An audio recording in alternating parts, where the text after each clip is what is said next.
ভালো করে বোঝেন, যে ব্যক্তি 5 ওয়াক্ত নামাজ জামাতে পড়ে সে হলো মুসলমান, আর যে ব্যক্তি নামাজ পড়ে কিন্তু ঘরে পড়ে সে মুনাফিক মুসলমান, আর যে নামাজ পড়ে না সে কাফের। কিন্তু আমরা জামাতের গুরুত্ব বুঝি না ভাই। সারা রাত তাহাজ্জুদ পড়ার চেয়ে জামাতে নামাজ পড়া অনেক গুরুত্ব।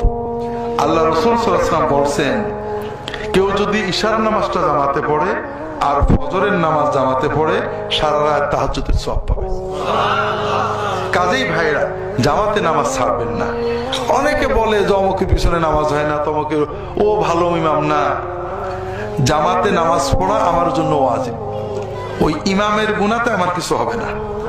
ইমাম খারাপ হলে গুনাহ হবে মসজিদ কমিটির, সভাপতির, সেক্রেটারির। আমি সাধারণ মুসল্লি, আমার জন্য ওয়াজিব দায়িত্ব জামাতে নামাজ পড়া। কাজেই জামাতে নামাজ পড়বেন, জামাত যেন মিস না হয়।